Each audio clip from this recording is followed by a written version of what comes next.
Bismillahirrahmanirrahim. Assalamualaikum warahmatullahi wabarakatuh. Yang terhormat Ibu pimpinan kita dari SD Negeri Kacangan, Ibu Siti Minasih, dan yang saya hormati dan saya banggakan Bapak Ibu guru dari SD Negeri Kacangan. Pertama-tama sebelum memasuki acara penindasan atau sosialisasi, kita berikan dulu kesempatan kepada Ibu Kepala SD Negeri Kacangan untuk menyampaikan sambutan atau pengarahan di kami dalam melaksanakan tugas ini. Kepada Ibu Siti Minasih, waktu dan tempat kami persilahkan.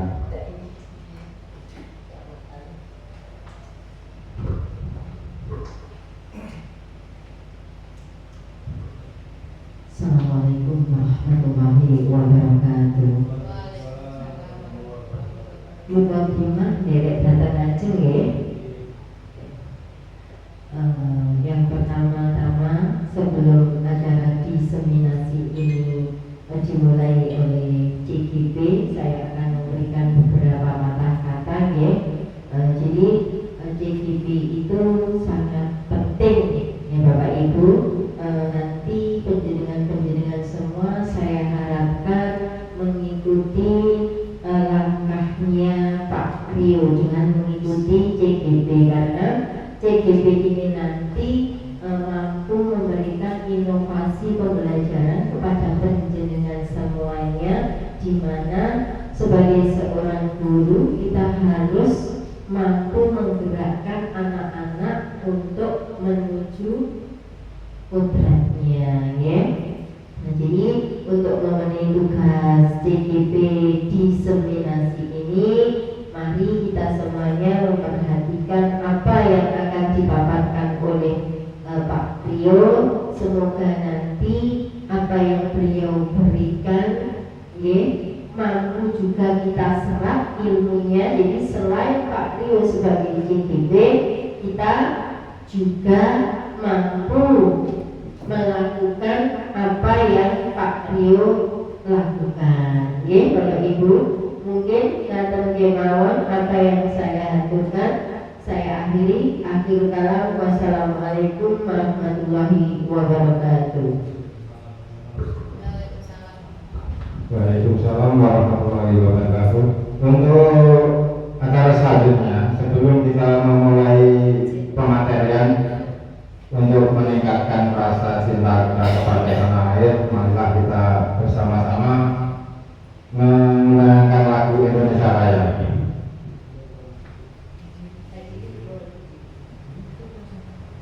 Perhatian hadirin dimorong untuk berdiri.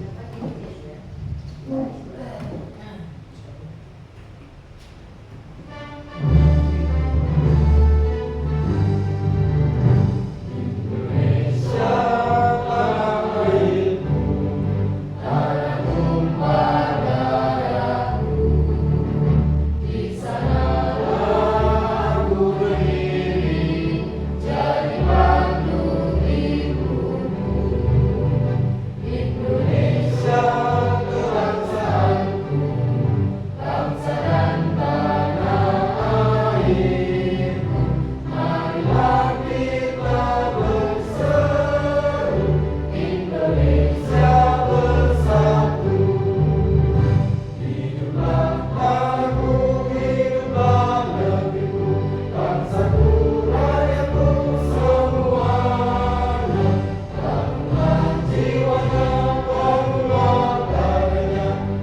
silakan duduk kembali. Baik, Bapak Ibu, untuk melanjutkan pematerian kali ini, benar saya berkali.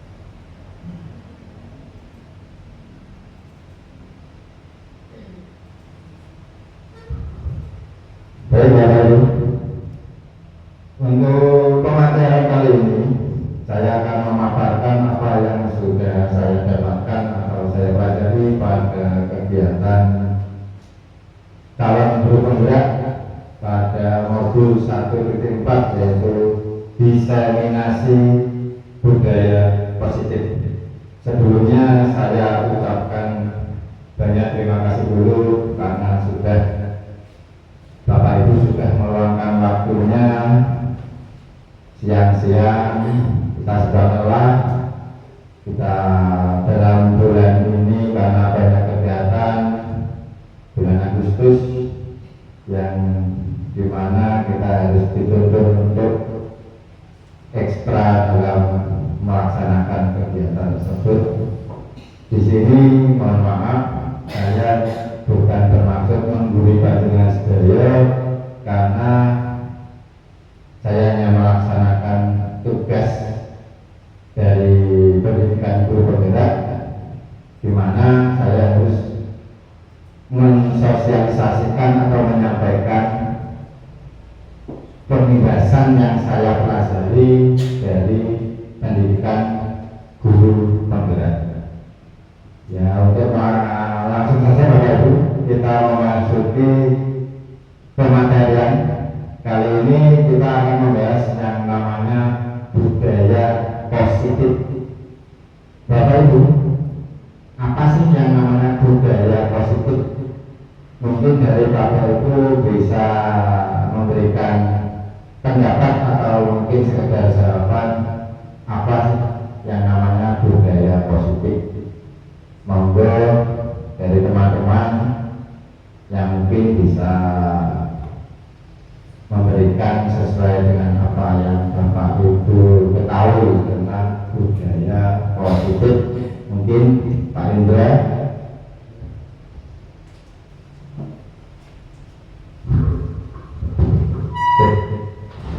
Baik, terima kasih atas waktu diberikan pada saya. Baik, saya akan langsung mencoba jawab pertanyaan dari Pak Yo mengenai apa yang dimaksud dengan budaya positif. Kalau menurut saya, budaya positif itu adalah sesuatu tindakan atau suatu perbuatan yang mayoritas orang menilainya baik.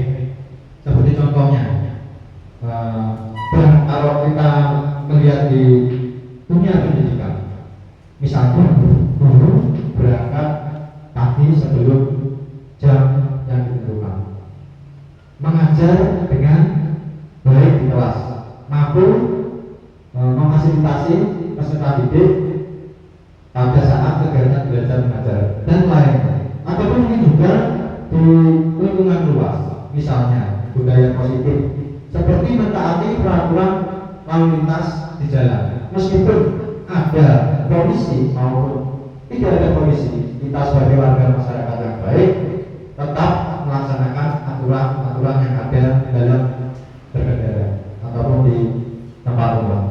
Mungkin itu jawaban dari saya, bisa membantu Pak Yu.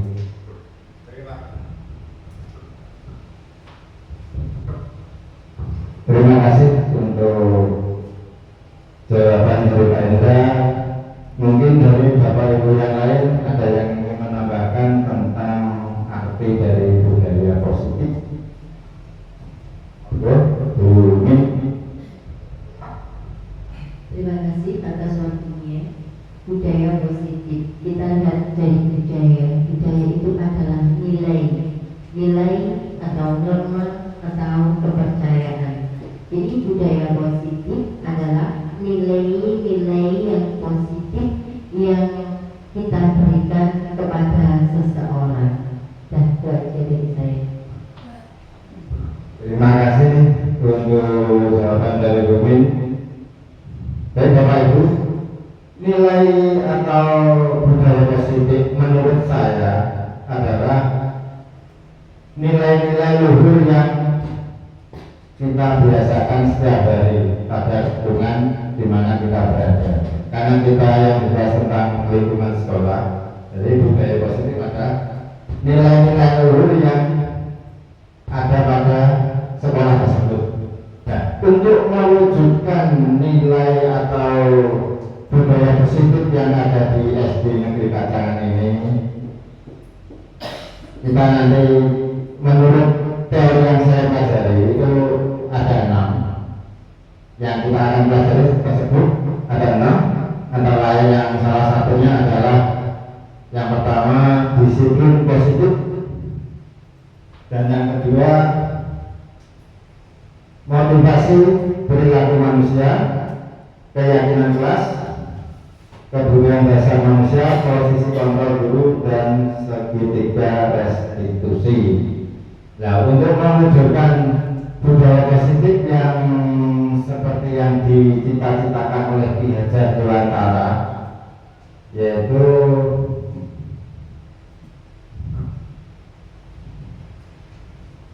Ki Hajar Dewantara menjelaskan bahwa tujuan pendidikan yaitu menuntun segala kodrat yang ada pada anak-anak agar mereka dapat mencapai keselamatan dan kebahagiaan yang setinggi-tingginya, baik sebagai manusia maupun sebagai anggota masyarakat. Oleh sebab itu, pendidik itu hanya dapat menuntun tumbuh atau hidup kekuatan kodrat yang ada pada anak-anak agar dapat memperbaiki waktunya, bukan dasarnya, hidup dan tumbuhnya kekuatan kodrat anak. Nah, di sini guru itu dituntut bukan untuk merubah, guru hanya dituntut untuk atau sebagai fasilitator, hanya apa ya istilahnya, menuntun tumbuh kembang anak sesuai kodratnya. Jadi anak mempunyai kemampuan yang berbeda-beda, mempunyai mungkin dari apa istilahnya bakat, minat, dan kemampuan yang berbeda. Maka guru dituntut untuk menuntun supaya anak kedepannya ingin menjadi apa, jadi bisa memaksimalkan apa yang dimiliki atau diharapkan oleh anak tersebut. Dalam menuntun laku dan tumbuhnya kodrat anak, Ki Hajar Dewantara mengibaratkan peran pendidik seperti seorang petani atau tukang kebun. Anak-anak itu seperti biji tumbuhan yang disemai dan ditanam oleh Pak Tani atau Pak tukang kebun di lahan yang telah disediakan. Anak-anak di sini itu bagaikan butir-butir jagung yang ditanam. Bila biji jagung ditempatkan di tanah yang subur dengan mendapatkan sinar matahari dan pengairan yang baik, maka meskipun biji jagung adalah biji jagung yang kurang baik atau kurang berkualitas, dapat tumbuh dengan baik karena perhatian dan perawatan dari Pak Tani. Demikian sebaliknya, meskipun biji jagung itu disemai adalah bibit berkualitas baik, namun tumbuh di lahan yang gersang dan tidak mendapatkan pengairan dan cahaya matahari serta tangan dingin Pak Tani, maka biji jagung itu mungkin tumbuh namun tidak akan optimal. Baik Bapak Ibu, di sini tugas guru kalau diutarakan sesuai yang disampaikan oleh Ki Hajar Dewantara, tugas guru di sini adalah sebagai petani. Bagaimana nanti Pak Tani itu menjalankan tugasnya dengan maksimal. Nah, untuk lahan pertanian adalah tempat kita belajar, yaitu sekolah. Nah, untuk tanamannya sendiri seperti jagung atau padi itu didaratkan kedua oleh mulut. Maka di sini guru dituntut bagaimana nanti ke depannya anak itu bisa tumbuh dan berkembang sesuai bakat yang anak tersebut punya. Jadi dibolehkan atau diharapkan hanya untuk menuntun tumbuh kembangnya anak. Next.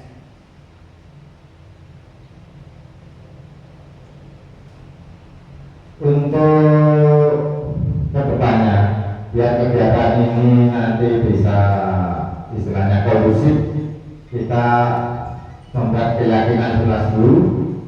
Ini sebagai pemantik. Yang pertama, ini untuk kegiatan kita hari ini, untuk berjalannya diseminasi ini biar berjalan dengan kondusif, dengan lancar. Kita membuat keyakinan kelas bersama-sama dulu.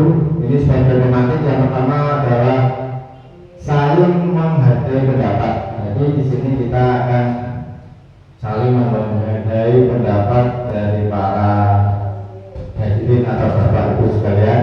Untuk keyakinan yang kedua mungkin ada tambahan dari bapak ibu, kira-kira apa? Pak Lutfi, monggo. Untuk keyakinan kelas kita bersama. Untuk kegiatan hari ini kita melakukan atau apa ya istilahnya membuat kesepakatan secara bersama-sama, istilahnya keyakinan kelas biar berjalannya kegiatan pada siang hari ini bisa berjalan dengan baik dan lancar. Ya, sebagai pemantik gambarnya seperti ini, saling menghargai pendapat. Keyakinan kelas itu hampir sama dengan peraturan Bapak Ibu. Kalau keyakinan kelas itu lebih cenderung kita yang membuat sendiri, kita sepakati bersama. Jadi bukan seperti peraturan yang sudah ada kita taruh di tembok atau bagaimana, bukan. Tapi keyakinan kelas adalah kesepakatan yang kita sepakati bersama. Ini sebagai contoh saling menghargai pendapat. Bisa yang lain mungkin Bumi, Pak Indra, Patok, kira-kira apa? Tidak boleh ramai ya? Atau bagaimana? Silakan. Bu Risma, monggo. Tepat waktu.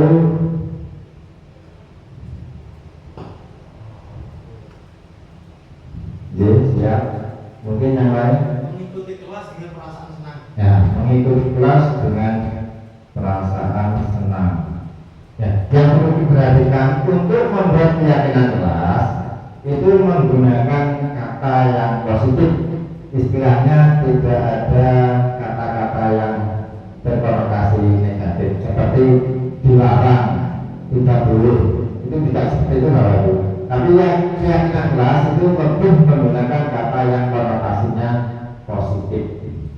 Untuk selanjutnya apa yang keempat kira-kira, monggo. Bu Risma mungkin bisa menambahkan.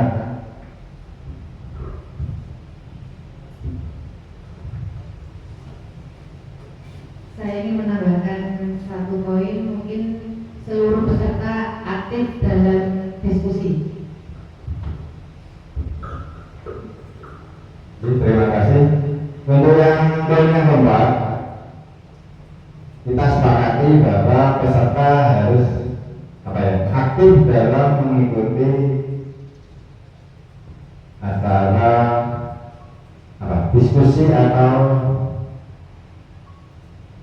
mengikuti acara pembahasan.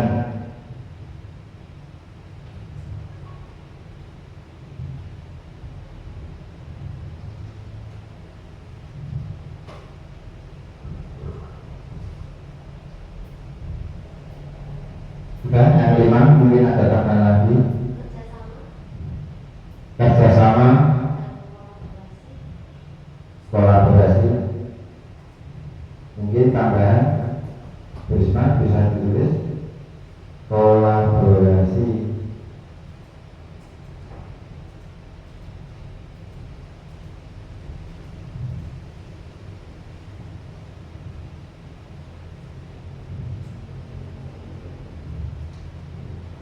Ya, Bapak Ibu, mungkin dari rumah ini sudah cukup ya. Keyakinan kelas yang kita buat saat ini yang pertama, saling menghargai pendapat. Yang kedua, menghargai waktu, mengikuti kegiatan dengan senang. keempat, aktif dalam mengikuti kegiatan penindasan atau diseminasi. Yang kelima, mengutamakan kerjasama dan kolaborasi dengan seluruh peserta. Next, Bu Risma. Ya, langsung saja kita lanjut ke cakupan materi yang seperti saya sampaikan tadi. Untuk mewujudkan budaya positif pada sekolah kita, itu ada beberapa teori yang sudah saya pelajari. Di sini yang pertama, disiplin positif, motivasi perilaku manusia, keyakinan sekolah atau kelas, kebutuhan dasar manusia, posisi kontrol guru, dan segitiga restitusi. Next.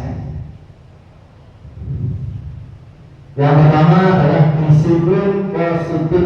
Nah, Bapak Ibu, mungkin dari Bapak Ibu ada yang memahami atau bisa berpendapat apa sih yang namanya disiplin positif. Disiplin positif. Mungkin dari Bapak Ibu ada yang memberikan jawaban yang sesuai dengan apa yang sudah Bapak Ibu ketahui atau pahami. Disiplin positif itu apa? Monggo Bu Siti, mungkin ada tambahan dari jawaban saya mengenai disiplin positif.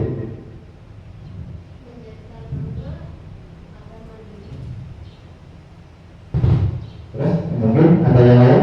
Kalau itu, disiplin positif merupakan suatu cara penerapan disiplin yang mengajarkan anak bertanggung jawab dan menumbuhkan kesadaran diri berdasarkan nilai-nilai kebajikan. Contoh di sini disiplin positif yang kita terapkan setiap hari pada murid itu sebenarnya Bapak Ibu, mulai dari pembiasaan diri setiap hari. Seperti contoh pada gambar tersebut adalah ketika sebelum masuk ruangan hendaknya anak salim dulu, atau mungkin mengucapkan salam, itu bisa, atau mungkin berpakaian yang rapi. Itu merupakan disiplin positif. Atau sebelum melakukan pembelajaran dibiasakan berdoa. Itu adalah contoh-contoh disiplin positif yang kita kerjakan atau kita laksanakan setiap hari. Next. Disiplin pasti lebih ke arah disiplin diri yang dapat mengontrol diri dalam melakukan segala tindakan. Disiplin diri dapat membuat murid memahami dan menyadari berdasarkan motivasi internal, bukan akibat paksaan, ujian ataupun hukuman. Di sini disiplin positif itu diharapkan itu tumbuh dari kesadaran murid itu sendiri, bukan karena dari faktor eksternal atau paksaan dari orang lain. Next. Untuk mewujudkan budaya positif yang mencakup nilai-nilai luhur yang ada pada murid, itu sudah tercantum dalam profil pelajar Pancasila yang akan kita pelajari hari ini. Next, Bu Risma.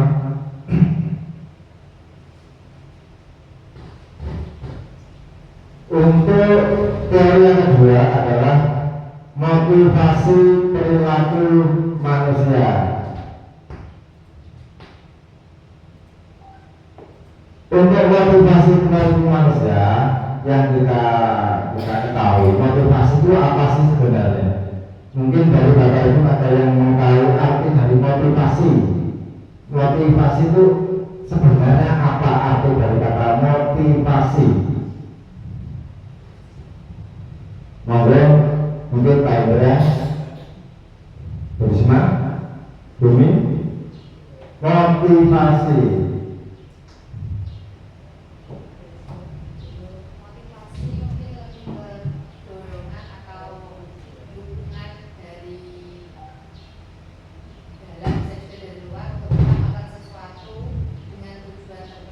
Ya, terima kasih. Motivasi adalah bentuk suatu dorongan atau dukungan bisa juga sebagai support dari internal maupun dari eksternal. Dari internal sendiri mungkin dari dalam hati kita sendiri melakukan segala tindakan yang akan kita lakukan itu menurut hati nuraninya sendiri. Dan juga ada yang namanya motivasi yang sifatnya eksternal atau dukungan atau dorongan dari pihak luar atau orang lain. Nah, di sini ada 3 motivasi perilaku manusia. Yang pertama untuk menghindari ketidaknyamanan atau hukuman. Nah, di sini anak-anak untuk melakukan segala sesuatu itu yang alasan yang utama adalah karena tidak nyaman dan yang kedua karena hukuman. Jadi anak melakukan sesuatu itu takut karena adanya suatu hukuman. Nah, itu bentuk motivasi yang sifatnya eksternal atau dari pihak luar. Yang kedua, untuk mendapatkan imbalan atau penghargaan dari orang lain. Nah, anak-anak biasanya melakukan segala tindakan atau pekerjaan itu karena ingin mendapatkan imbalan atau hadiah ataupun juga penghargaan dari orang lain, penghargaan dari guru. Nah, itu juga merupakan motivasi yang sifatnya eksternal atau dari luar. Dan yang ketiga, untuk menjadi orang yang mereka inginkan dan menghargai diri sendiri dengan nilai-nilai yang mereka percaya. Nah, di sini murid atau anak-anak melakukan segala sesuatu itu berdasarkan cara mereka menghargai dirinya sendiri dengan nilai-nilai yang mereka percaya. Next. Untuk teori yang ketiga yaitu keyakinan kelas. Ya, ini yang sekilas tadi sudah kita pelajari. Keyakinan kelas adalah seperangkat nilai dan prinsip yang disepakati bersama oleh guru dan siswa untuk membantu perilaku dan interaksi di dalam kelas. Seorang akan lebih bergerak dan bersemangat untuk menjalankan keyakinannya daripada hanya sekedar mengikuti serangkaian peraturan tertulis tanpa makna. Ya, di sini yang membedakan keyakinan dan peraturan ya seperti ini tadi sudah saya sampaikan sedikit bahwa keyakinan kelas itu dibuat berdasarkan kesepakatan bersama antara murid dengan guru. Jadi bukan sebuah peraturan yang sudah ditulis atau sudah dicatat dan ditempel di biasanya di tembok, bukan seperti itu. Kalau keyakinan kelas itu lebih cenderung karena keinginannya sendiri, jadi lebih bisa lebih bisa menyentuh untuk kita tidak melanggar peraturan tersebut. Beda dengan peraturan kelas. Kalau peraturan itu biasanya lebih cenderung kadang ada anak yang masih suka protes. Kok peraturannya seperti itu? Nah, seperti itu. Beda dengan keyakinan. Kalau keyakinan kelas adalah sesuatu yang berdasarkan dari dirinya sendiri. Diyakini bahwa itu sesuatu yang harus dipatuhi. Seperti itu, Bapak Ibu. Next.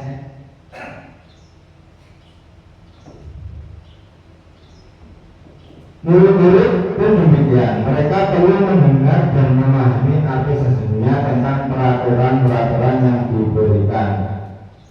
Apa nilai-nilai kebajikan di dari peraturan tersebut, apa tujuan utamanya, dan menjadi tidak tertarik atau takut sehingga hanya sekedar mengikuti serangkaian peraturan-peraturan yang mengatur mereka tanpa memahami tujuan mulianya. Ya, di sini kelemahan dari peraturan adalah anak-anak lebih cenderung hanya sekedar menuruti atau sekedar yang penting tidak melanggar, tanpa mereka paham bahwa tujuannya itu apa. Yang penting saya menuruti peraturan yang sudah ada dan tidak mendapatkan hukuman. Nah, itu kelemahan dari sebuah peraturan. Beda dengan keyakinan. Keyakinan itu dibuat sendiri, disepakati bersama bahwa hal tersebut tidak untuk dilakukan. seperti itu Bapak Ibu. Next.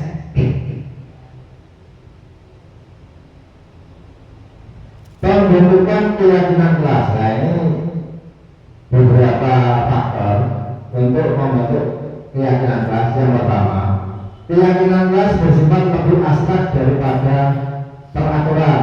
Yang kedua, keyakinan kelas berupa pernyataan universal. Yang ketiga, pernyataan keyakinan kelas senantiasa dibuat dalam bentuk positif. Nah, itu yang tadi sudah sedikit saya sampaikan bahwa pernyataan keyakinan kelas itu lebih condong menggunakan bahasa atau kosakata yang sifatnya positif, tidak memaksa.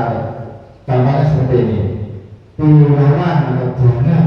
Nah, seperti itu konotasinya lebih bersifat negatif.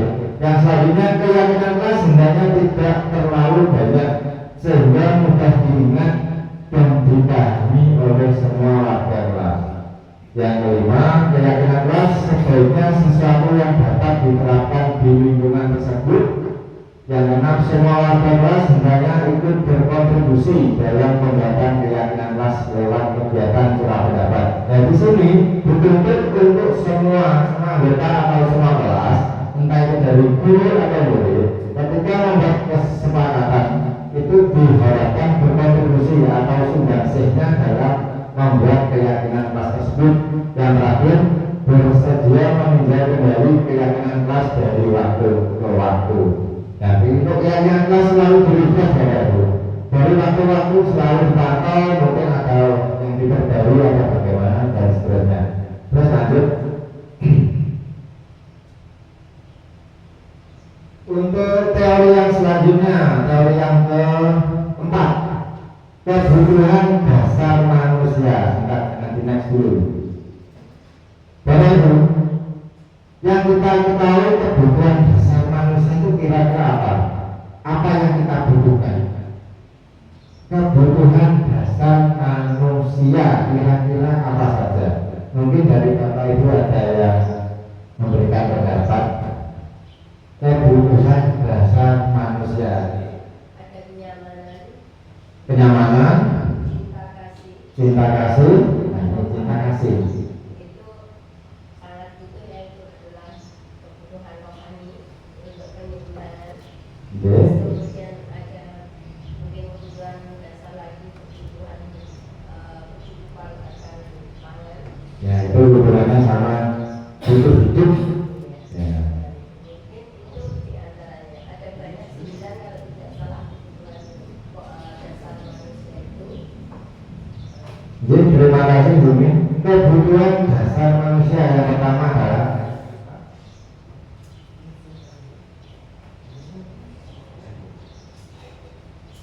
kebutuhan dasar manusia. Ketika seorang murid melakukan suatu perbuatan yang bertentangan dengan nilai-nilai kebajikan atau melanggar peraturan, hal itu sebenarnya dikarenakan mereka dapat memenuhi kebutuhan dasar mereka. Contoh seperti ini Bapak Ibu. Ketika ada suatu kasus, anak-anak melakukan tindakan mencetak.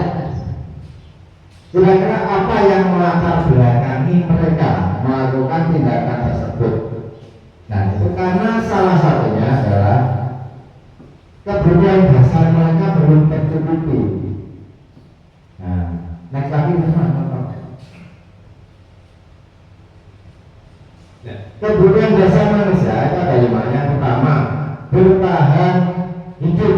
Pastinya kita semua yang namanya juga ingin bertahan hidup. Segala sesuatu yang sangat penting untuk dipenuhi karena berkaitan dengan kelangsungan hidup seseorang. Kebutuhan ini dapat bersifat fisiologis seperti makan, minum, bernafas. Nah, lebih ke fisik gitu. Terus kebutuhan yang kedua adalah kasih sayang dan rasa diterima. Setiap manusia memerlukan kasih sayang dan merasa diterima dari orang-orang di sekitarnya. Pemenuhan akan kasih sayang dan rasa diterima sangat penting dalam perkembangan karakter seseorang. Anak yang merasa dicintai dan diterima oleh orang-orang di sekitarnya tumbuh sebagai pribadi yang percaya diri dan mempunyai empati. Yang ketiga, penguasaan. Kebutuhan akan kekuasaan berkaitan dengan harga diri anak, murid. Kebutuhan ini mencakup perasaan bernilai, kompeten, dan terampil. Guru dapat memenuhi kebutuhan ini dengan memberikan pujian dan hadiah kepada siswa saat mencapai prestasi atau melakukan hal baik. Kebutuhan yang selanjutnya adalah kebutuhan kebebasan. Guru yang biasa membedakan kebutuhan akan kebebasan menjadi dua kategori, yaitu kebebasan dari rasa sakit dan kebebasan memilih. Kebebasan dari rasa sakit mencakup segala hal yang dapat membuat peserta didik menderita secara fisik ataupun psikologis. Sementara kebebasan memilih berkaitan dengan kemampuan peserta didik dalam menentukan jalan hidupnya sendiri, termasuk memilih pembelajaran dan karir di masa depan. Yang kelima, kebutuhan kesenangan. Segala sesuatu yang diperlukan untuk merasa bahagia. Di sekolah, kebutuhan ini penting untuk dipenuhi agar tujuan pembelajaran tercapai. Pemenuhan kebutuhan kesenangan dapat diterapkan dengan menciptakan pembelajaran yang menyenangkan. Next.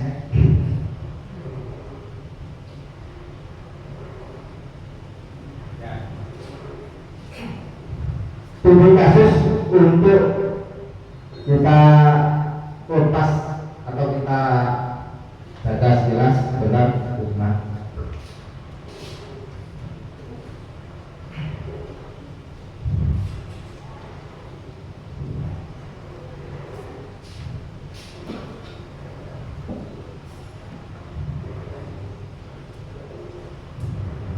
Di sini ada studi kasus atau kasus yang mungkin sering kita hadapi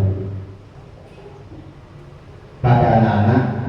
Kenapa kok kejadian itu bisa terjadi? Apa alasan mereka? Ya, di sini kasusnya seperti ini, Bapak Ibu. Ibu Siti, nah ini maaf Ibu Siti, ini saya tulis nama jenengan. Ibu Siti seorang guru kelas sedang bingung menghadapi ulah salah satu murid di kelasnya yang bernama Bunga. Beberapa anak telah mengeluhkan Bima yang seringkali meminta bekal makan siang mereka dengan paksa. Apabila Anda menghadapi situasi seperti Ibu Siti, apa yang Anda lakukan? Kira-kira apa alasan Bima melakukan hal tersebut? Dari kasus ini, apa yang kira-kira mesti dilakukan untuk menangani Bima yang melakukan apa ya?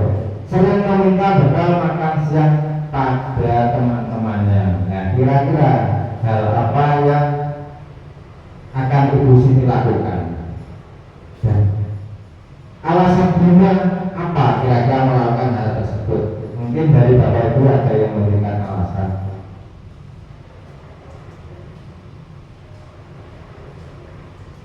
Ya, Bu Risma, monggo.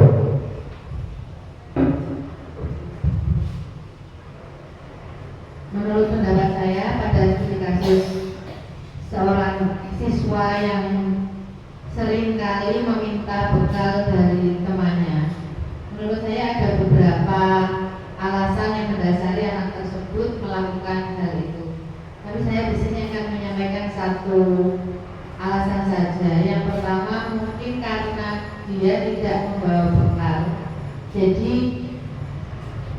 dia menggunakan dasar untuk bertahan hidup. Bagaimana dia memenuhi kebutuhannya karena tidak membawa, akhirnya dia meminta bekal yang dibawa oleh temannya. Terima kasih. Jadi terima kasih Bu Risma. Mungkin ada yang lain, Pak Iqbal, mungkin bisa menambahkan sedikit.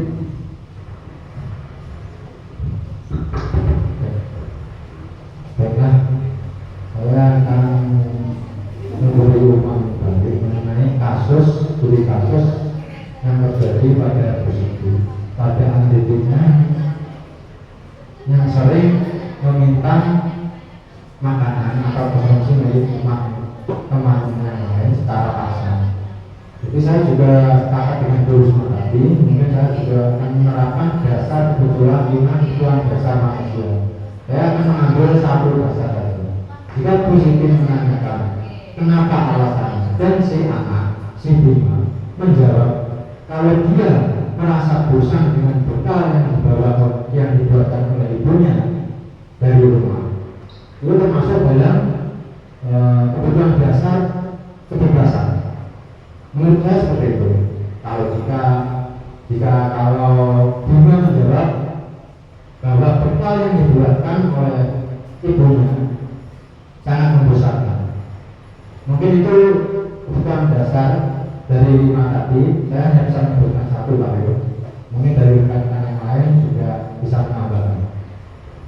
Terima kasih untuk jawaban dari Pak Indra. Mungkin ada yang lain dari Bapak Ibu Guru.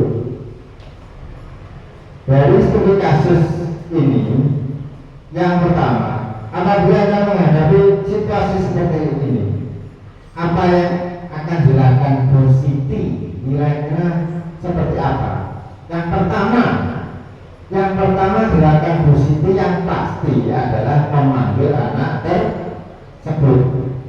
Yang pasti, langkah yang pertama adalah memanggil anak tersebut dan menanyakan, kira-kira mengapa kamu melakukan hal tersebut? Nah, di sini itu kita bisa melihat jawabannya atas dasar tadi kebutuhan manusia.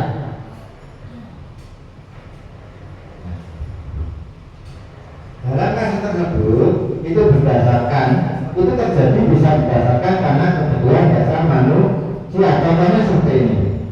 Alasan Bima bisa melakukan hal tersebut karena ingin bertahan hidup. Dalam artian dia meminta makanan dari temannya itu karena kemungkinan berangkat sekolah mungkin tidak sarapan atau tidak makan dulu. Itu bisa Bima lakukan karena dasar ingin bertahan hidup. Kalau kebutuhan yang kedua karena kasih sayang dan rasa ingin diterima, kira-kira apa dari kasus tersebut? Mungkin ada yang bisa menambahkan. Kalau yang tadi pasti sudah bertahan hidup, alasan Bima meminta makanan dari temannya untuk alasan bertahan hidup. Nah, untuk alasan yang kedua, kasih dan rasa diterima, itu kira-kira apa? Bu Siti mungkin bisa menambahkan. Ini studinya sama Bu Siti, ini nama jenengan Bapak. Oke. Kira-kira Bumi, Bu Risma?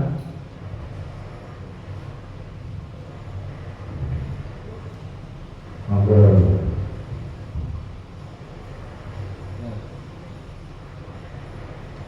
Baiklah, saya akan mencoba menjawab. Jika tadi Bu Risma mengatakan apa yang dilakukan Bima adalah pemenuhan kebutuhan hidup, bertahan hidup, kemudian Pak Indra tadi untuk kebebasan. Di sini saya akan mencoba masuk untuk kebutuhan kasih sayang dan rasa terima. Jadi dia berbuat seperti itu, berbuat jahil itu karena dia ingin mencolok di antara teman-temannya. Kalau dia sudah menunjukkan sifat kejahilannya, otomatis sebagai seorang guru akan memfokuskan diri kepada anak tersebut. Ya, mungkin anak tersebut merasa kasih sayang yang diberikan itu kurang, jadi dia mencari perhatian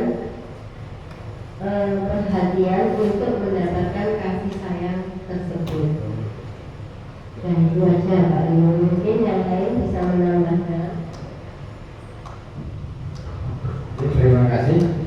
Untuk yang kedua tadi, menurut Bu Bumi adalah tindakan Bima tersebut adalah karena melakukan apa ya tadi, meminta makanan, ingin mendapatkan perhatian dari temannya.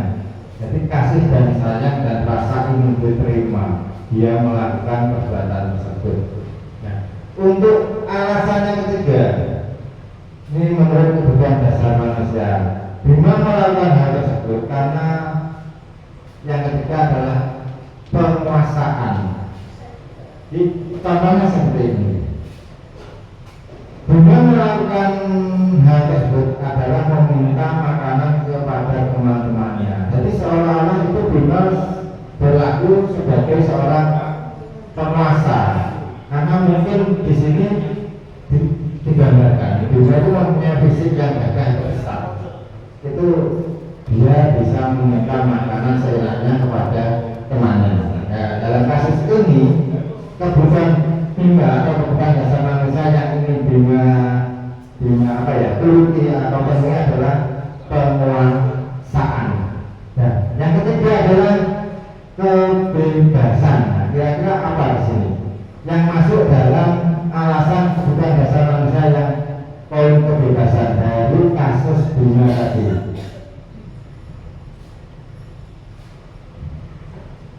Mungkin Pak Putri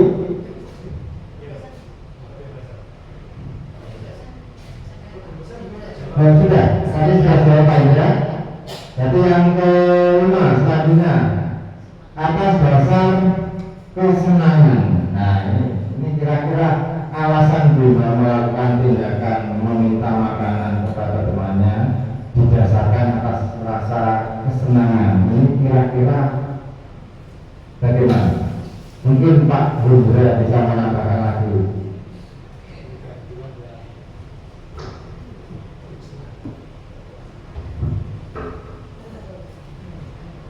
Kebutuhan dasar manusia salah satunya yaitu kesenangan. Kalau menurut saya mungkin pada Bima itu merasa senang dengan makanan yang dibawa temannya. Akhirnya Bima meminta pada waktu itu. Ya, sudah. Saya akan sedikit menambahkan pernyataan dari Pak Anton. Saya sepakat setuju juga. Kebutuhan dasar dari masalah yang ada dari Bima, jika kita lihat dari dasarnya, yaitu kesenangan, bisa jadi dia senang dengan makanan yang dibawa oleh temannya. Namun bisa juga dia merasa ingin diakui atau merasa senang dengan temannya tersebut, bukan hanya berdasarkan dasarnya dari makanan saja. Kadang anak didik kita itu masih kecil, itu ada dia merasa ada teman sekelas mereka yang dia anggap spesial. Itu biasanya sering terjadi. Dia mencari perhatian kepada temannya tersebut dengan cara usil atau jahil terhadap temannya. Dengan cara seperti yang dilakukan Bima, yaitu meminta makanan secara paksa. Kemudian untuk temannya yang dimintai makanan, otomatis akan memberikan respon ataupun tanggapan kepada Bima. Itu mungkin yang diinginkan dari Bima. Terima kasih saya. Di sini ingin apa tadi? Mendapatkan perhatian. Jadi maksudnya lebih ke kasih sayang dan rasa ini diterima. Ini Bapak Ibu, untuk kesenangan kemungkinan ini menurut saya ya, ini lebih cenderung ke Bima melakukan meminta makanan kepada temannya. Mungkin karena apa yang Bima makan setiap hari itu membosankan. Mungkin di rumah dia makannya mungkin satu menu pecel apa-apa. Jadi mungkin Bima merasa bosan dengan menu makanan yang setiap hari Bima makan. Akhirnya ada tindakan yang seolah-olah ingin menuruti kesenangan. Jadi karena melihat mungkin makanan dari teman yang dia merasa suka, akhirnya meminta makanan tersebut. Nah seperti itu Bapak Ibu. Next.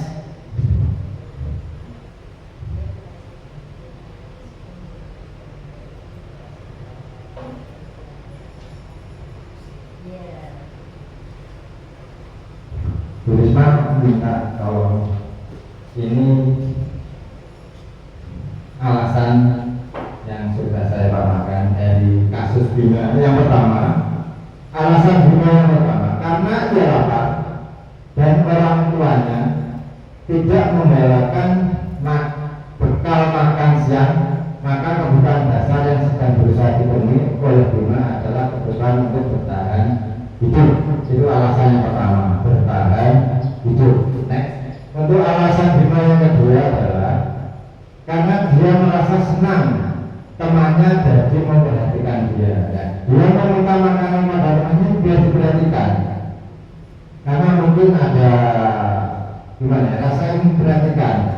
Istilahnya caper kalau kita cari perhatian dengan cara meminta makanan. Ketika temannya melaporkan tindakannya pada gurunya dan gurunya memberitahu orang tuanya, sehingga orang tuanya menjadi memperhatikan perilaku Bima, maka kebutuhan dasar yang sedang dipenuhi oleh Bima adalah kebutuhan akan kasih dan rasa diterima. Nah, untuk alasan yang ketiga adalah Bima melakukan itu karena temannya jadi takut dengan dia dan menuruti keinginannya. Maka sebetulnya Bima sedang berusaha memenuhi kebutuhan dasarnya, yaitu kekuasaan. Dengan dasar rasa seperti ini atau sifat seperti ini, Bima mempunyai sifat ingin berkuasa. Itu alangkah baiknya bagaimana kita sebagai guru istilahnya memenuhi kebutuhan Bima dengan kekuasaan itu bagaimana sebaiknya kira-kira, karena Bima ingin kekuasaan, istilahnya ingin berkuasa. Dengan karakter Bima tersebut, itu seharusnya kita sebagai guru, Bima itu diapakan kira-kira, diarahkan kemana?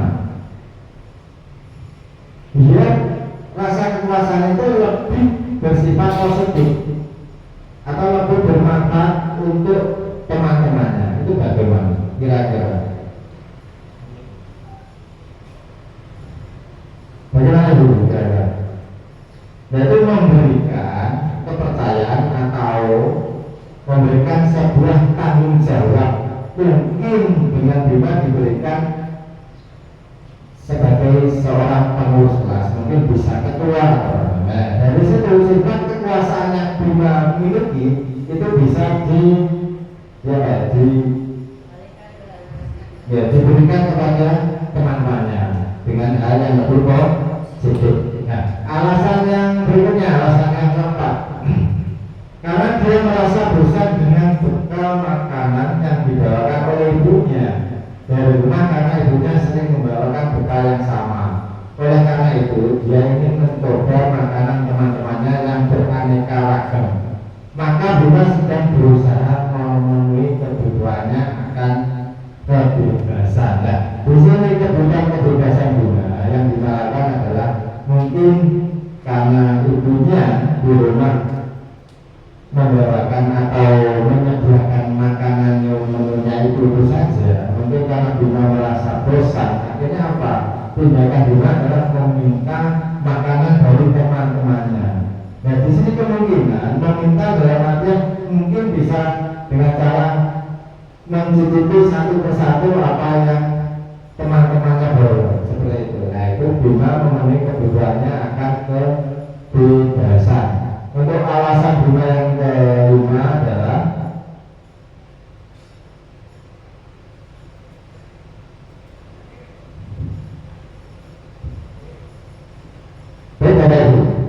karena posisinya kita melakukan hal siang hari, mungkin Bapak Ibu merasa capek karena banyaknya kegiatan.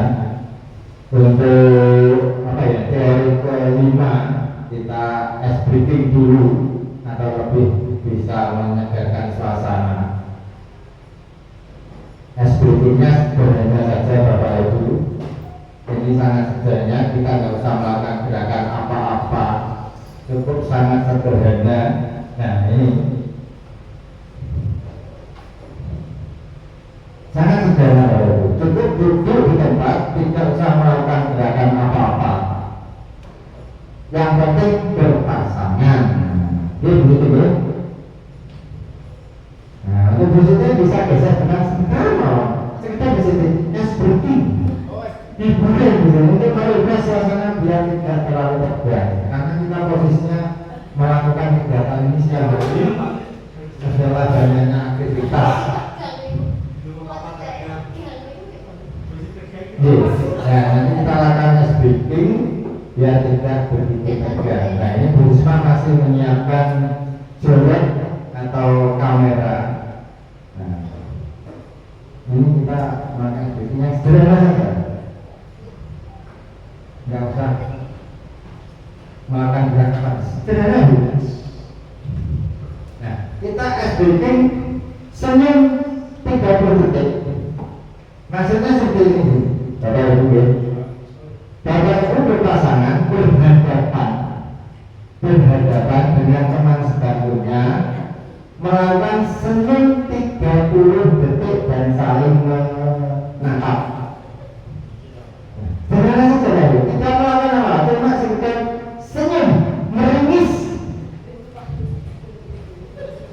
Cukup menghadap atau saling berhadapan dan melakukan senyum 30 detik. Nah, monggo Bapak Ibu bisa dilaksanakan sederhana saja, saling berhadapan. Oke, nggak apa-apa. Senyum 30 detik. Belum makan. Udah, kamera masih disiapkan. Sudah bisa. Monggo Bapak Ibu bisa dilaksanakan saling berhadapan dan senyum saja. Diutamakan hanya kelihatan senyum 30 detik. Meringis. Senyum 30 detik dan saling berhadapan dan bertatapan. 30 detik. Ada jadwal keras. Ya kan? Ini yang paling depan ini.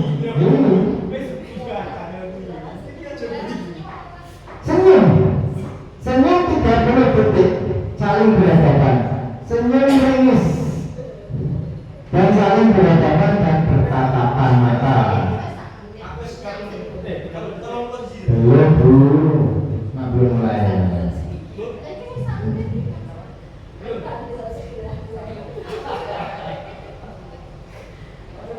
Kalau itu ngobrol, senyum, itu menggana rasanya terlalu.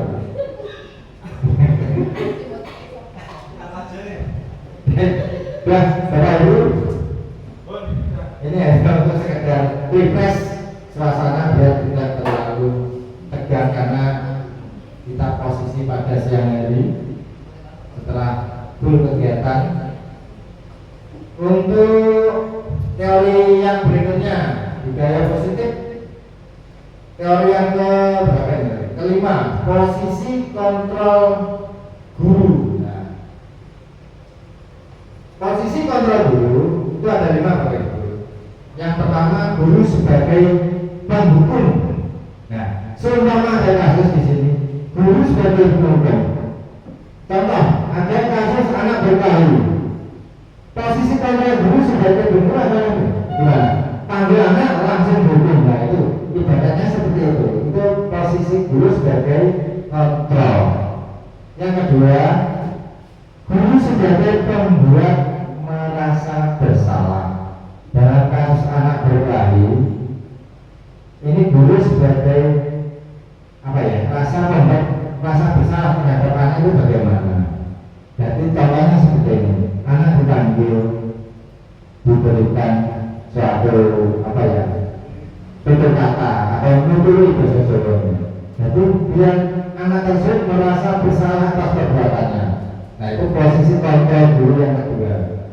Posisi kontrol guru yang ketiga adalah guru sebagai teman. Nah, dalam kasus perkelahian anak, guru sebagai teman itu bagaimana cara penerapannya? Jadi pendekatan terhadap anak dengan cara kita memposisikan sebagai temannya. Contohnya seperti ini. Guru memberikan istilahnya sebuah ungkapan atau bahasa, ayolah nak, jangan lakukan, tolong ibu, itu perbuatannya tidak baik. Nah, seperti itu. Jadi bahasanya lebih kepada lebih ke kita memposisikan sebagai teman. Jadi bukan kita sebagai guru, tapi kepada teman. Posisi yang berikutnya dari kontrol guru adalah guru sebagai ini yang salah. sebagai pemantau. Nah, dalam kasus tersebut, guru di sini sebagai pemantau adalah hanya memberikan suatu istilahnya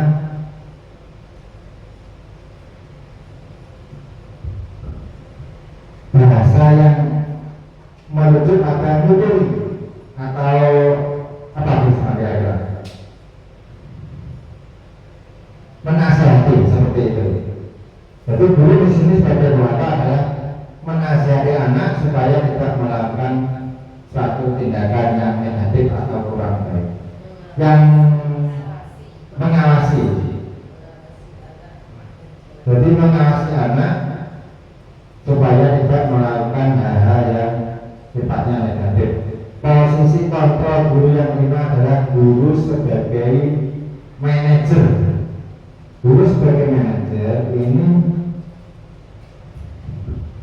istilahnya perpaduan antara guru sebagai teman dan guru sebagai pemantau. Guru bisa sebagai teman, juga bisa sebagai pemantau. Next.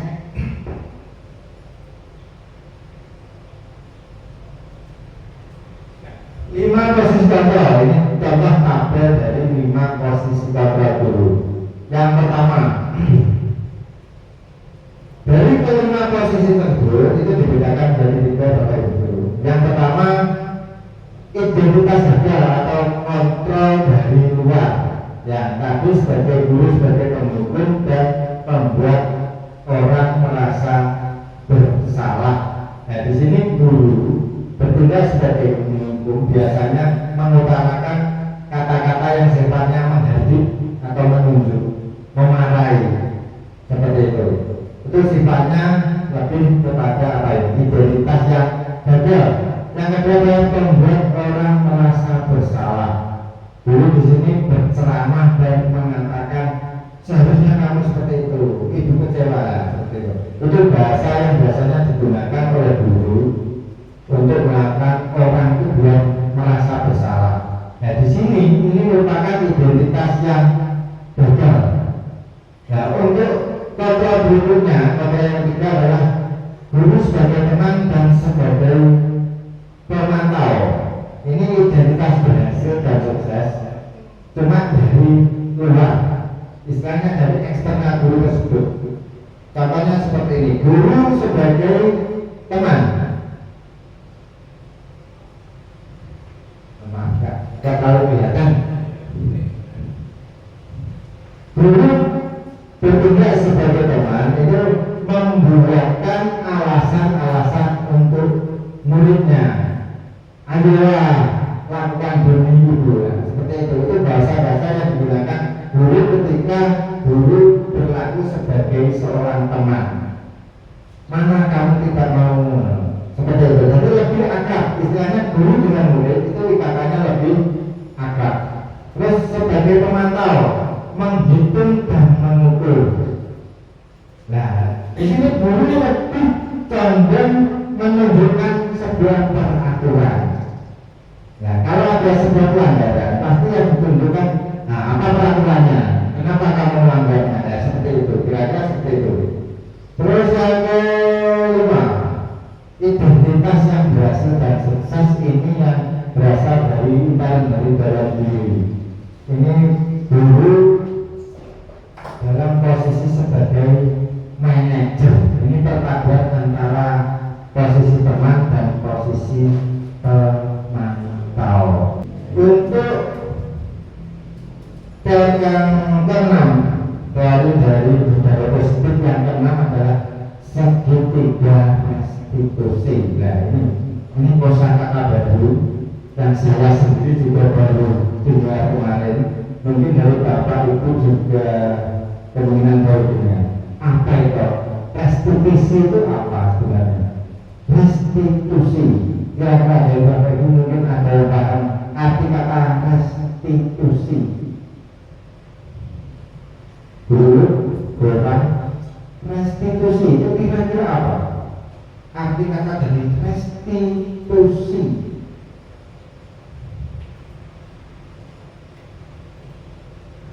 Jadi perbuatan memperbaiki suatu kesalahan menjadi hal yang positif. Kira-kira seperti itu sederhananya. Next, Bu Risma. Nah, segitiga restitusi seperti ini Bapak Ibu tahapannya. Tahapan dalam segitiga restitusi yang pertama menstabilkan identitas, yang kedua validasi dari tindakan yang salah, dan yang ketiga menanyakan keyakinan.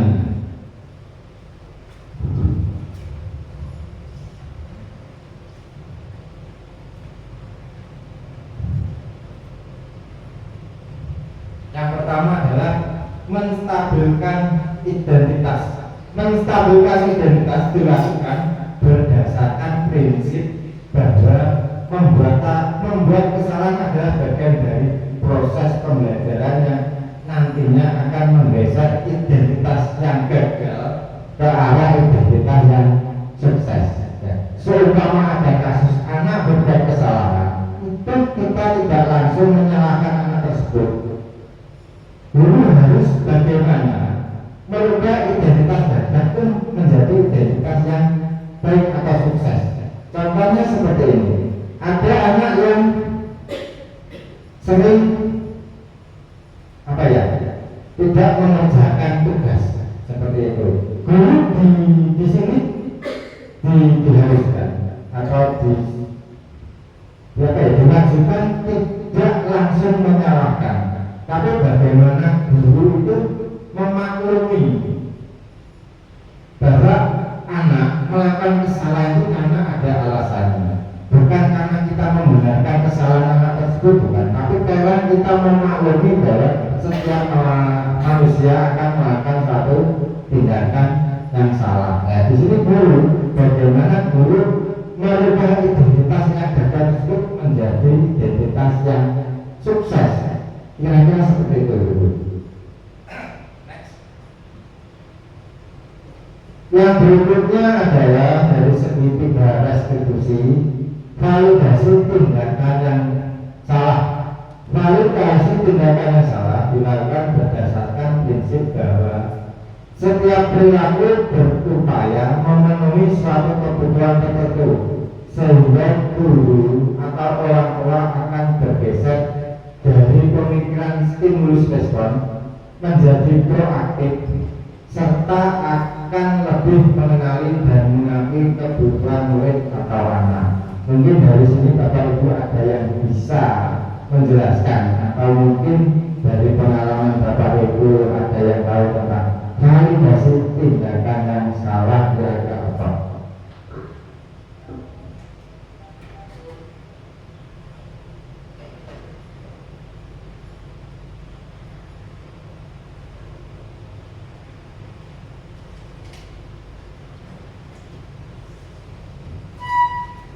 Mungkin dari Bu Risma bisa menambahkan.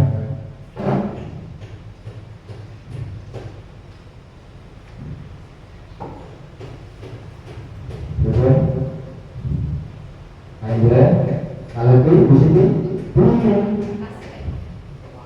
biar ngantuk Bu Siti, kita santai ya. Kok seperti itu? Ini kayak saluran.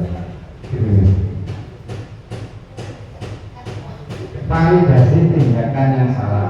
Validasi tindakan yang salah dilakukan berdasarkan prinsip bahwa setiap perilaku berupaya memenuhi suatu kebutuhan tertentu, sehingga guru atau orang tua akan bergeser dari pemikiran stimulus respon menjadi proaktif, serta akan lebih mengenali dan mengakui kebutuhan murid atau anak. Nah, artinya seperti itu. Kira-kira contohnya seperti apa? Terus monggo.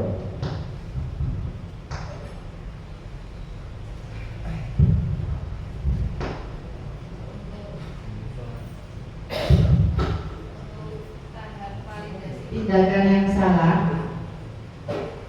menurut yang sudah saya pahami, bahwa validasi tindakan yang salah adalah bagaimana guru itu bisa menuntun murid untuk bisa berpikir lebih tenang, sehingga dia bisa mengakui dan menyadari kesalahan yang dia lakukan.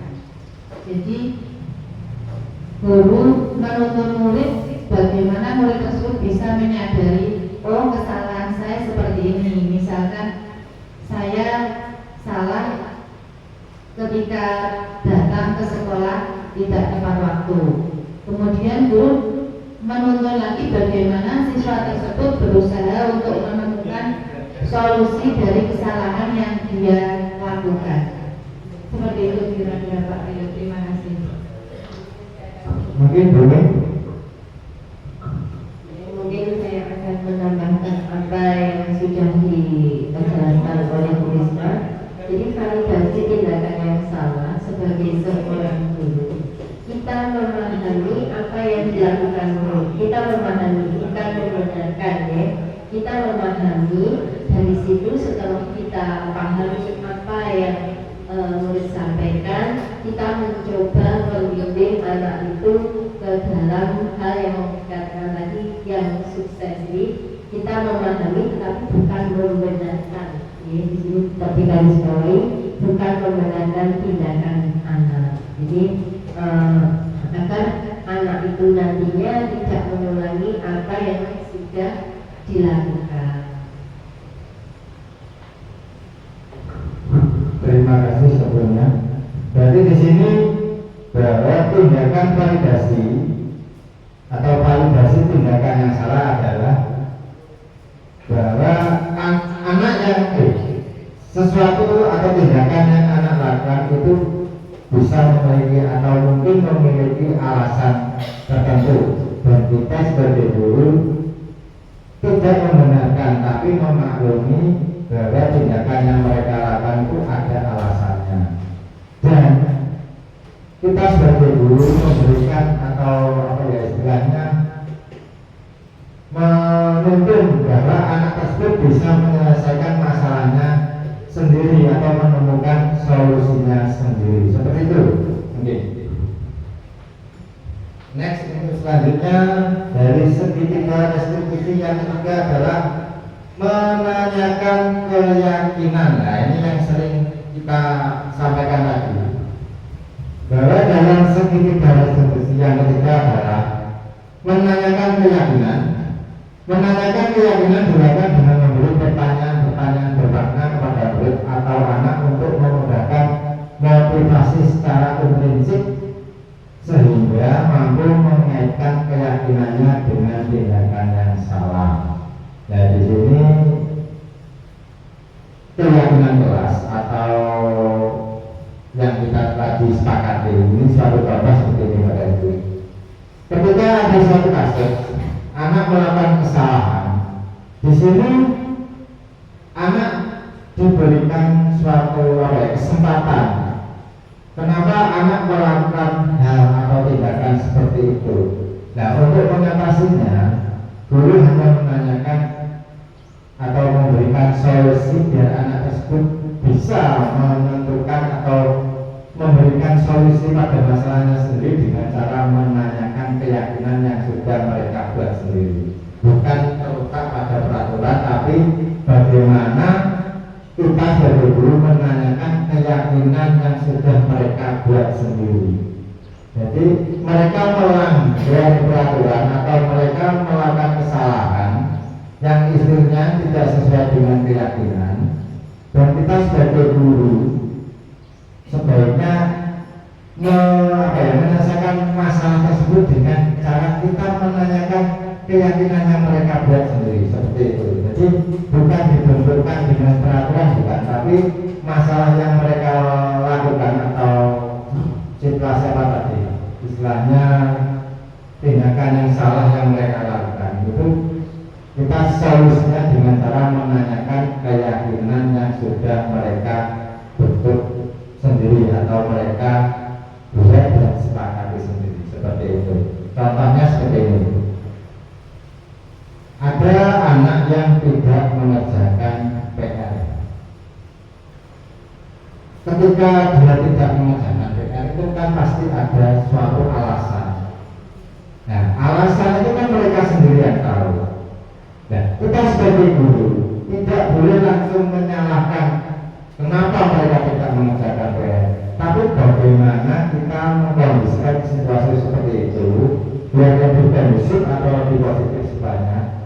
dengan cara menanyakan keyakinan yang sudah mereka buat sendiri. Contohnya, keyakinan kelas yang kaitannya dengan mengerjakan PR. Kira-kira apa, Rusma? Kan di sini tidak boleh menggunakan kosakata yang sifatnya negatif. Tidak boleh menggunakan PR kan seperti itu, tidak boleh. Maksudnya kan lebih harus memakai kata yang berkonotasi positif. Nah, kira-kira contoh keyakinan kelas yang konotasinya positif itu yang bagaimana? Nah, nanti kan kita bisa tunjukkan atau kita membuat solusinya seperti itu untuk kasus studi anak yang tidak mengerjakan PR. Apa kira-kira keyakinan kelas yang sifatnya hubungannya dengan anak tidak mengerjakan PR, tapi dilarang menggunakan kosakata yang negatif,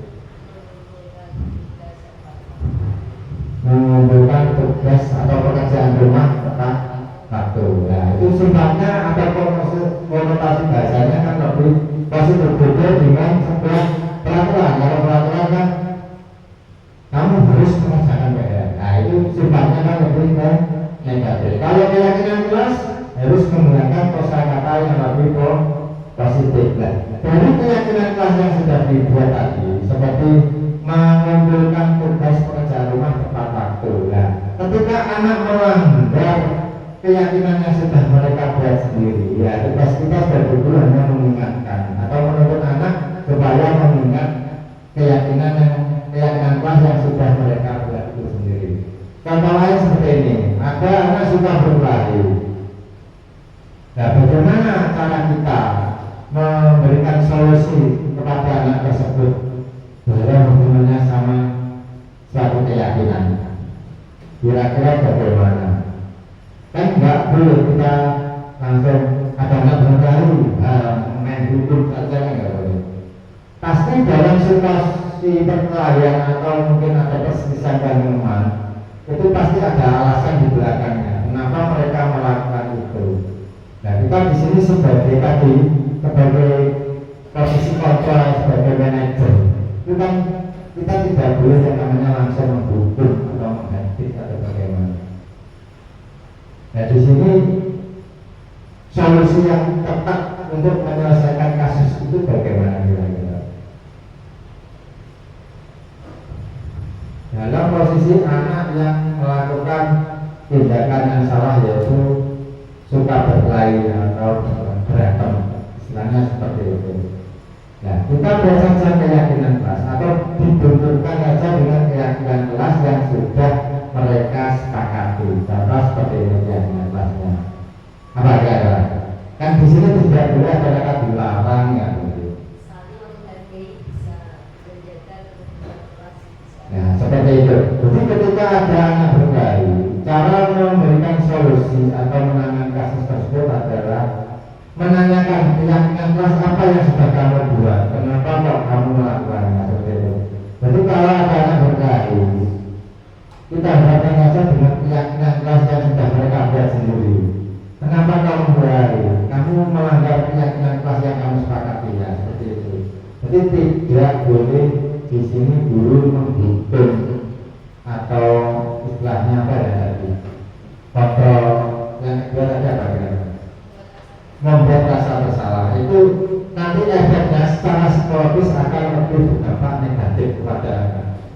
Nah, di sini guru lebih cenderung atau diharuskan dalam posisi sebagai manajer. Nah,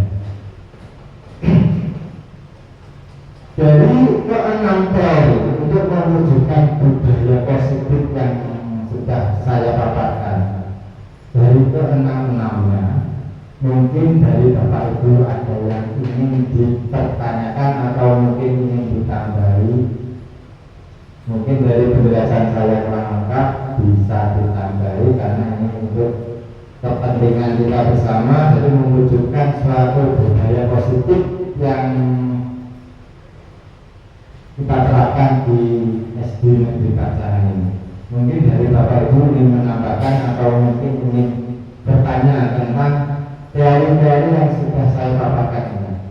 monggo pasti mungkin ada yang ingin ditanyakan terkait teori tentang budaya positif atau teori yang istilahnya untuk mewujudkan budaya positif.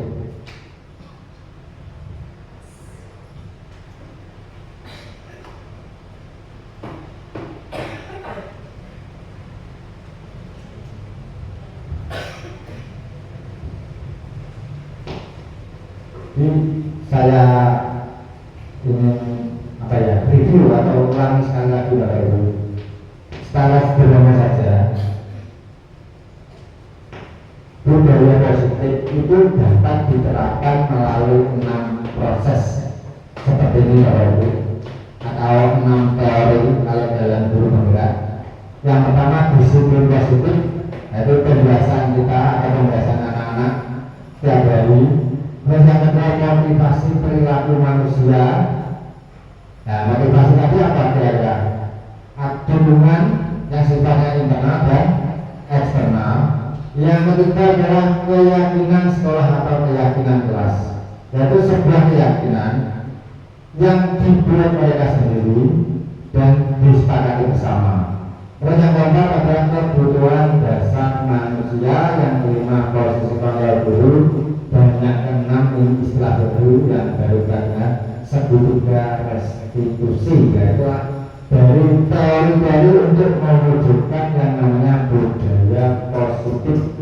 Nah, dari sini mungkin Bapak Ibu ada yang ingin dipertanyakan atau mungkin ada yang ingin menambah. Monggo, Bu Risma.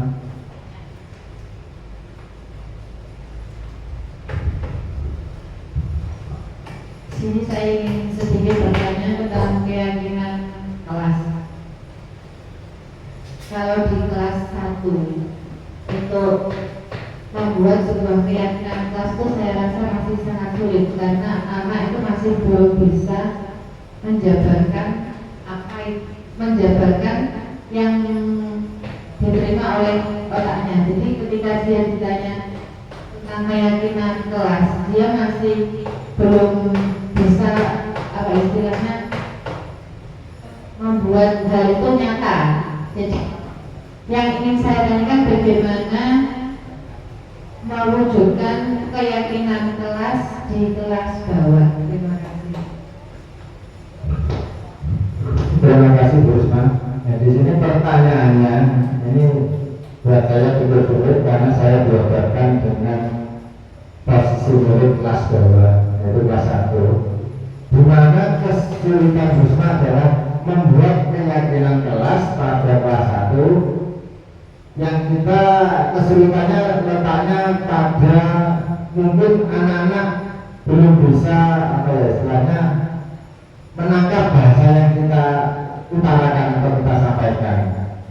Karena di sini masih kelas 1, mungkin kita sebagai guru memberikan masukan atau mungkin pengarahan, mungkin mereka kurang jelas. Nah, kira-kira bagaimana cara membuat keyakinan kelas dari kelas bawah, terutama kelas 1 yang notabene kelas 1 masih sulit untuk kita ajak komunikasi.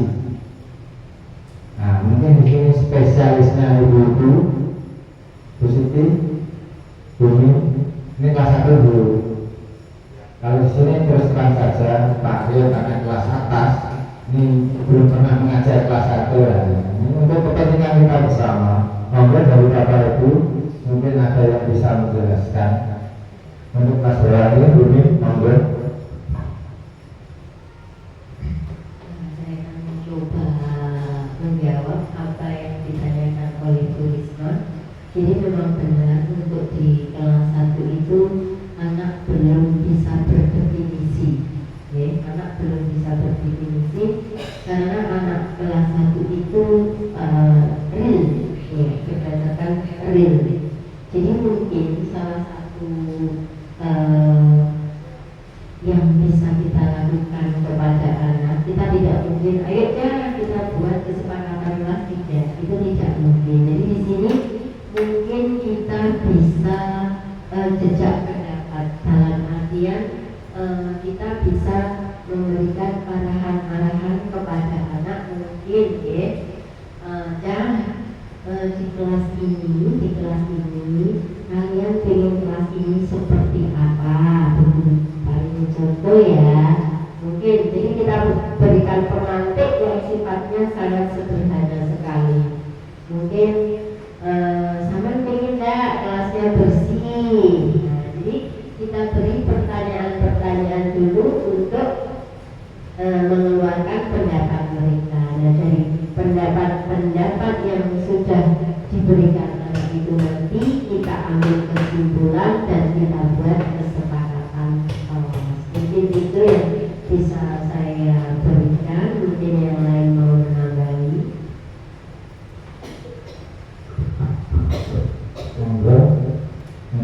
Yang lain, Aizra, membuat keyakinan kelas untuk kelas 2 atau kelas 1.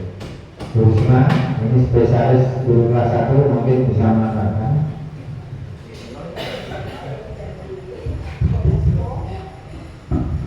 Ya, terima kasih atas waktu yang diberikan dan penjelasan dari Bumi tadi. Memang berarti saya selama ini sudah melaksanakan, cuma memang lebih ke bimbingannya, anak-anak masih perlu bimbingan.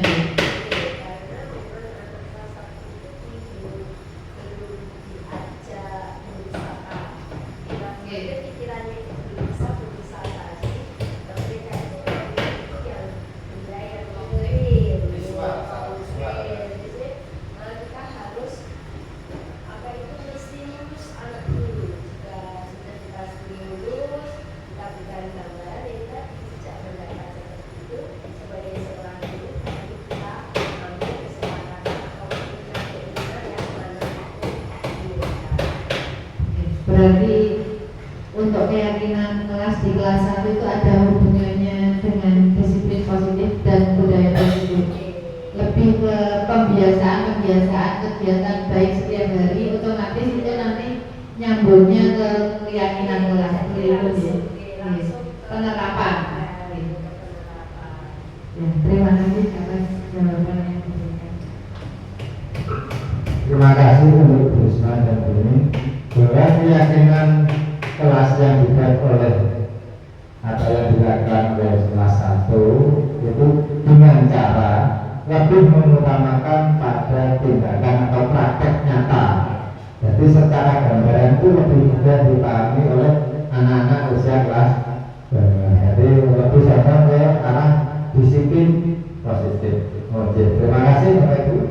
Mungkin untuk yang lain, Pak Lebih kayaknya ada, mungkin bisa berpendapat. Monggo.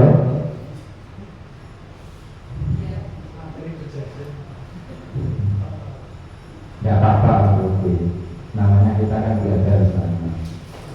Mungkin ada pendapat yang lain dari Bapak Ibu guru. Kalau tidak ada, ini hanya apa ya istilahnya sebagai motivasi untuk rekan-rekan guru tentang apa yang sudah saya pelajari, tentang bagaimana menerapkan budaya positif pada sekolah kita. Jadi budaya positif itu bisa terwujud dengan cara 6 teori ini. Nah, kita diharapkan nanti ke depannya saya dan rekan-rekan semua ini dari Bapak Ibu semua bekerja sama atau saling berkolaborasi untuk mewujudkan yang namanya budaya positif. Nah, semoga untuk kedepannya dengan mungkin sekolah yang baru kebetulan karena kita dilakukan atau sesuai kenyataan kita diharapkan dengan nanti kedepannya sekolah kita baru. Nah ini sekolah kita dalam posisi pembangunan. Nah diharapkan dari Bapak Ibu dengan semangat baru dan pengetahuan baru kita bisa mewujudkan yang namanya budaya positif untuk sekolah negeri Kacangan biar lebih maju dan apa orientasinya kan semua kepada kebutuhan anak atau kebutuhan murid. Nah seperti itu Bapak Ibu.